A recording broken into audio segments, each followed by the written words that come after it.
Who we are today is largely shaped by our past. The people, culture, traditions, values, and hardships that the Philippines has endured have made it what it is today. Magandang araw sa ating lahat. I am Ashley Rabang, the leader of Group 2 and one of your speakers today. Bago magsimula ang lahat, I would like to introduce my co-speakers from this group. My assistant leader, Althea Lingaw-Lingaw, Helen Grace Mabulay, Erin Manglikmot, Riza Lopez, Mabel Rose Montaño, Iza Maymon Qatar, Christine Noliora, Eden Ogates, Jem Alexis Arquina, Justin Oville, Helen Paredes, Jordan Pahe, LD Pangayong, Angeline Paradiero. Good morning, sir. We are the Group 2 and the topic that's assigned to us is about customs of Tagalog. First, let us know its historical context. So during the Spanish rule or Spanish period, the colonial government had difficulty when it comes sa pag-run ng mga politics nila. Bakit? Kasi yung Spaniards, limited lang yung mga Spaniards na gustong tumira inside the Intramuros. Because of that situation, nakapag-decide yung mga Spanish official na instead yung mga Spaniard yung mag-hold ng position sa Gobernadorcillo, inallow nila yung ibang Pilipino na sila naman yung mag-hold ng position sa Gobernadorcillo. Ano nga ba yung Gobernadorcillo? Yung Gobernadorcillo, ang tawag natin ngayon dyan ay governor. So bakit nga ba hinayaan ng mga Spanish official na yung mga Pilipino yung mag-hold ng position sa Gobernadorcillo? Isa sa mga dahilan nila is ma-ensure na ma-remain yung Gobernadorcillo as the loyal to the crown. Now, mag-move on naman tayo sa mga friars. Ano nga ba yung mga friars? Yung mga friars, ito yung mga men na bilang sa Roman Catholic religious ng mendicant. Ano nga ba yung role ng mga friars? Yung mga friars is nagsusupervise and nagmamonitor sila ng mga activities ng mga performer. Aside from that, they also supervise sa election, they collect taxes, and also nag-educate din sila ng mga youth. They also perform their other civic duties. Because of that activities and role of friars, they became the most knowledgeable and influential figure in Pueblo. So yung mga friars, na-assign din sila sa mga mission territories where yung role nila doon is mag-update or mag-supervise or nire-required sila na mag-inform sa mga superior nila kung ano na ba yung mga nangyayari sa mga respective areas nila. So yung mga friars, nagpe-prepare sila ng mga reports nila, and yung naka-include sa report nila is kung ilan na ba yung natives na nagpa-convert sa kanila, yung socio-economic situation ng mga tao, and also yung mga problem na nai-encounter nila. Yung iba sa mga friars, nagsasubmit sila ng mga short letters, and yung iba naman nagsaserve as the observer. So, isa sa mga example ng reports ng isa sa mga friars is itong Plasencia Relacion de las Contubres and de las Tagalog. So, isa to sa mga example ng report ng isa sa mga friars. So, contain siya ng iba't ibang information na magagamit sa pag-construct ng political and socio-cultural history ng Tagalog region. So, sino ba yung sumulat ng report na to? Ito si Juan de Plasencia, and malalaman niyo mamaya kung sino ba si Juan de Plasencia. Mayroong ibang friars and colonial officers ang nagsulat about sa mga Pilipino. Isa na dito si Miguel de Luarca, isa siyang enkomendero ng Panay na nagsulat ng kanyang Relacion de las Islas Filipinas noong 1582. At si Lieutenant Governor Antonio de Morga wrote Successus de las Islas Filipinas. And mayroon ding ibang other Spanish missionaries na nag-continue ng historiographical tradition.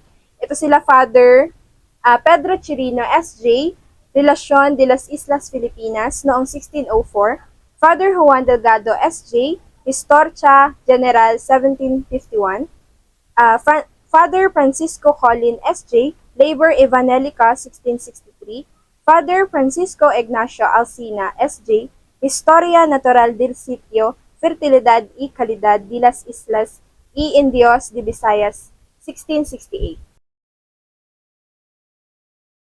Sino nga ba si Juan de Plasencia? Si Juan de Plasencia o si Juan de Portocarrero ay isang Spanish na kung saan isa siyang miyembro ng Franciscan or miyembro ng mga missionary na kung saan sila ang kauna-unahang pumunta dito sa Pilipinas upang magpalaganap ng Kristyanismo. Kung saan ginawa nila ang misyon sa Southern Tagalog. Si Plasencia ay tumutulong rin sa mga organization at mga foundation sa iba't ibang lugar kabilang ang Quezon, Laguna, Rizal at Bulacan. Isinulat din niya ang doktrina Kristiyana en lengua Española y Tagala. Ginamit niya ito bilang babasahin ng mga Pilipinong nagnanais mapalalim ang kanilang pananampalataya. Ang Custom of the Tagalog ay isang mahalagang dokumento na naglalarawan sa kaugalian at tradisyon ng mga Tagalog. Ang orihinal na kopya nito ay nakaimbak sa Archivo General de Indias or AGI sa Seville and Spain, habang mayroong kopya rin sa Archivo Franciscano Ibero Oriental or AFIO sa Madrid. Ang pagsasalin sa Ingles ay lumalabas sa Volume 7 ng The Philippine Island ni Blair at Robertson. At mayroon ding ibang pagsasalin na bahagi ng isang volume tungkol sa pre-colonial na Pilipinas mula sa Filipiniana Book Guild. Excerpts of the customs of the Tagalogs. According to the account of Juan Plasencia, our ancestor had chief that they called datos, which are the ones who are leading the barangays. Plasencia also mentioned that the barangay system came from our ancestors. From the people that were in the balangays or the boat. So, balangays or boat is, yun na yung tinatawag natin ngayon na barangay. And dito na sila nagsettle sa Pilipinas, ang kanilang kapitan sa barko or sa boat, yun na rin yung naging chieftain nila or datus. Also, ang barangays is consist of parents and children, relations, and slaves. Hindi konektado ang mga barangay with each other, maliban na lang kung merong agreement na nagpapatibay sa kanilang relationship sa ibang barangay. Plasencia also classified the social classes of the barangay sa 3 groups, which is the nobles, commoners, and the slaves. Plasencia also mentioned that the highest of the classes is the noble, which is the maharlika. Maharlika are the freeborn, hindi sila nagbabayad ng tax and hindi rin sila nagiging warrior ng barangay. Hi, I am Izamay S. Moncatar and I am going to tackle about the difference between the commoner and the slave, which belongs to the caste system together with the noble or otherwise we know as the maharlika. So moving on, the commoner or otherwise we know as the aliping namamahay, they are the type of servants that lives in their own houses and manage their own properties and goals. They are what we consider the middle class. They are protected from slavery because they cannot be sold or be turned into slaves. They retain the ownership of their own properties in which their children inherits. Additionally, they are loyal to their village. They remain in their native village even after their masters have moved from one place to another. Meanwhile, the slaves, or the aliping sa gigilid, they are the type of servants that serves their master in their houses, and they are the pure type of servant. They can be sold and their children will become slaves. Identifying the differences between these two variables is crucial in terms of preventing injustice because in the past, Indians have misclassified the aliping namamahay as aliping sa gigilid, leading into inappropriate selling of aliping namamahay's children and turning them into slaves. The previous reporter, yung noble or yung tinatawag na maharlika is yung mga taong hindi nagbabayad ng tax before and yung mga taong may kayamanan or mayayaman. So kapag yung isang maharlika ay kinasal sa isang slave, yung kanilang mga anak ay madidivide sa kanilang dalawa, which is mamanahin ng mga anak nila yung kanilang mga katayuan or yung slave or yung pagiging maharlika. So kapag yung isang maharlika ay kinasal, hindi siya pwedeng lumipat ng ibang barangay nang hindi niya sinusunod yung patakaran sa kanilang barangay, which is yung pagbabayad ng ginto or pagmumulta doon sa aalisan niyang barangay. So, the next is yung pagbibigay niya ng isang piging bago siya umalis doon sa kanilang barangay. Kapag hindi niya nagawa yon, is magkakaroon ng war between doon sa aalisan and pupuntahan niyang lugar. Meron silang mga batas kung saan pinaparusahan nila ang isang lower class na nakapag-insulto sa anak ng isang pinuno or ng chief. At meron din silang mga batas para sa mga mangkukulam or para sa mga witches. After nila makipag-areglo sa pinuno, ay bayaran na lang nila ng ginto ang kanilang ibang ofensa at gagawin din silang alipin. Pag ginawa na silang alipin ay mapupunta na sa kanilang master ang kalahati ng kanilang lupa na pinagsasakahan at mapupunta din sa kanilang master ang kalahati ng ani ng kanilang lupa. Bibigyan din sila ng damit ng kanilang master at bibigyan din sila ng pagkain. At kapag naman ay sasabihin ng nagkasala na meron na silang sapat na pera para mabayaran ang kanilang utang, ay sasabihin naman ng master na binigyan niya ng pagkain at damit ang kanyang slave, kaya dapat siyang bayaran doon. Pero kung meron kamag-anak ang nagkakautang na iyon at handang bayaran ng kamag-anak na iyon ang utang niya, ay mapipilitan din ang nagbayad na pagsilbihan ang master. If hindi na pagsilbihan ng maayos ang master, ay doble ang kanyang babayaran. Meron silang dalawang klase ng slave noon. Ang mga slave na namumuhay independently at tawag sa kanila ay mga aliping gigilir, at meron din naman ang mga nakatira sa bahay ng kanilang master at tawag naman sa kanila ay aliping namamahay. Ngayon naman ay pag-uusapan natin ang dowry. So ang dowry ay isang regalo na ginto, pera, or pwede ring lupain at iba pa. So binibigay ang dowry ng mga lalaki sa parents ng kanyang papakasalan. So kapag ang binigyan ng dowry ay nabubuhay pa, ay maaari nilang enjoyin ng buo ang kanilang dowry. Pero kapag sila ay namatay, ay kailangan nilang ipamana ng pantay-pantay ang dowry sa kanilang mga anak. Pero ang mga ama o mga lalaki ay dapat magbigay ng something more para sa kanilang anak na babae. The worship of the Tagalogs is traditional Tagalog worship includes to honor a sister called mga ninuno and spirit called anito. The offerings like food, flowers, and incense and perfumes. Yung Tagalog, worship of the Tagalogs is before nasakop tayo ng mga Kastila. And number one point is kulang ng mga templo yung mga ninuno natin, which is wala sila talagang bahay na masimbahan. And pangalawa, bahay ng mga ninuno is yung mga ginagamit nila upang mayroong mga ritual na ceremony. Pangatlo is pandot ng mga fiesta. Yung mga pandot ng mga fiesta, ito yung festival nila na tinatawag nila na pandot. And kasunod, mga tampok na central na bahay.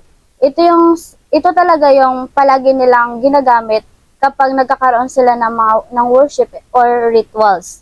And sunod, mga pagsamba sa mga idolo, yung ano nila is, yung ibang mga Diyos is sinasamba nila yung mga tala and mga kalikasan. Yung mga ginagawa ng mga dati ng mga ninuno natin na hindi pa nasakop ng mga Kastila is yung way nila ng pagsamba is inaano nila ng yung mga kalikasan. And yung layunin nila ng mga pagsamba nito is para yung sa mga good harvest nila, para sa pangkabuhayan nila, and sa mga may sakit para gumaling agad. And yung Bathala naman is pinaka-higher beings nila, yung si Bathala. Yung tawag nila is Bathala. And yung Tala naman is nangangahulugan ito ng buwan at araw. Yung sinasamba din nila si Tala. And yung sunod naman is si Dian Masalanta is yung Diyosa ng pag-ibig at pamilya. Yung sinasamba nila si Dian Masalanta is yung way nila na para maging goods yung communication nila sa pamilya nila at magkaroon ng pag-ibig. And paggalang sa mga nino, ito din yung way nila ng pagsamba nila dahil ginagalang nila yung mga ninuno, so magiging maganda yung way ng kanilang communication sa kanilang kapaligiran. Yung papel naman ng pari sa kanila is yung mag-lead sa isang rituals na ganapin. Music elements naman is kailangan nila yon yung mga tambol at mga kumakanta And kapag nag-worship is karagdagan din ito para maging maganda yung flow ng kanilang pagsamba o ritual na ginaganap. Contextual analysis. Dito ini-investigate yung mga cultural significance or mga sacrifices kung paano nila ni-reflect yung mga societal values. Sa symbolism naman, dito ini-explore what are the idols, perfumes, and food symbolizes in this context. Sa comparative study naman, dito kuni-compare yung mga practices with other cultures, rituals, para ma-identify yung mga common themes or differences. Yung role of priest naman is to examine the social status and influence of the Catalanan and how this position impacts their community. Historical impact naman, it look on how these rituals may have changed over there or influenced modern practices. The symbolism of offerings, it analyzed the significance of the items offered and the cloth like gold, rings, and animals. So the role of the Catalanan naman, they explore the dual role of the Catalanan of both priest and the medium. The rituals and community naman, it considered how these rituals strengthen community bonds. Going on to the transformation and possession naman, it explained the themes of position and transformation, especially regarding the Catalanan. Sa cultured context, it reflects on how this practice fit into the broader cultural and historical context. Next is the nature of the divine. At this point, it discussed the relationship between the natural world, such as the storax tree, the odoriferous woods, and the divine in these rituals. And lastly, the consequences of rituals. It says that the consequences of rituals consider the intended outcomes of these practices, tulad ng healing and travel and harvest success. So second, tinatawag siyang manggagway. Isa silang witch na nagpe-pretend na mag-heal ng mga sakit ng isang tao. And meron silang charms for strength and efficacy. Yun yung nagkakause ng death sa mga tao. And para magkaroon daw sila ng mahabang buhay, nagtatali sila ng serpent or ahas sa kanilang bewang. So the third one is mansiyalat. May power din siya para mag-apply ng remedies katulad ng manggagway. And ang focus niya doon ay ang mga couples na gusto silang iwanan or gusto nilang iwan. And meron itong chance na mapigilan yung person na yon, which is yung na-applyan sila ng remedies na yon, na mapipigilan siya na makipagtalik sa susunod na maging partner nito. Fourth one is mankukulam. Nag-i-emit siya ng fire galing sa kanyang sarili kapag kagabi, and yung apoy na yon is hindi siya naaapula. Except kung ang priest ay magtitake ng mga dumi na nahuhulog galing doon sa bahay ng mankukulam. And yun naman yung magkukos ng sakit at kamatayan sa kanya. So the fifth one is hukluban. Kind of witch din siya. Mas magaling siya manggamot kesa sa manggagway. And hindi ito gumagamit ng mga remedies because ang ginagamit niya lang ay yung kamay niya, which is pagsalute or pagtaas ng kamay niya. Yun yung parang way ng kanyang powers, and then kaya niya patayin or pagalingin kung sino man ang gusto niya. So the sixth is silagan. Kung sino man ang nakikita nilang nakakulay puti na tao, and ayun, wawarakin nila or wawasakin nila, kakainin nila yung atay nito. Seventh is magtatanggal. Pinapakita niya ang kanyang sarili sa mga tao nang walang ulo at walang ibang parte ng katawan tuwing gabi. And iniiwan niya yung mga parts ng katawan niya sa iba't ibang lugar, at pagsapit ng umaga, babalikan niya rin ito. So the eighth is uswang. Isa silang sorcerer, kind of sorcerer. And nakikita siya tuwing gabi na lumilipad, and then pinapatay niya rin yung mga kalalaki at kinakain yung laman nito or yung flesh. And the ninth is manggagayuma. Gumagawa sila ng mga charms for love. And ang mga charms na yon is made from woods, herbs, and kahoy, upang yung gagamitan nun is mapapaibig siya sa taong gumamit nun. And then the 10th is sonnet. Para siyang preacher, or sa atin is mga pare, ganon. And tinutulungan niya yung mga namatay ng mga tao. And sa pamamagitan nun, hinuhulaan niya yung yung sitwasyon nito, which is yung salvation nito or condemnation of the soul. So, hindi daw siya basta-basta ginagawa ng kung sinong tao unless may higher position siya. The 11th, or also known as Pangahodyan, or sabi po dito, Soothsayer, naniniwala sila na kaya nilang i-predict yung mga events na in the future. Tapos, the 12 ay also known as Bayogin, signified a cat queen, or man nature inclined towards that of a woman. Ibig sabihin po, may mga traits yung mga kababaihan na nahihikayat yung mga kalalakihan. Meron din silang tinatawag na manners of burying. The first one is, the deceased was buried beside his house. So, pag may namatay sa kanila, ang ginagawa, nililibing sila sa katabi lang ng bahay nila. Tapos, kapag chief naman yung namatay, piniplace siya sa ilalim ng maliit na bahay or porch na kung saan, doon talaga, parang yun yung magiging kabaong niya, ganun.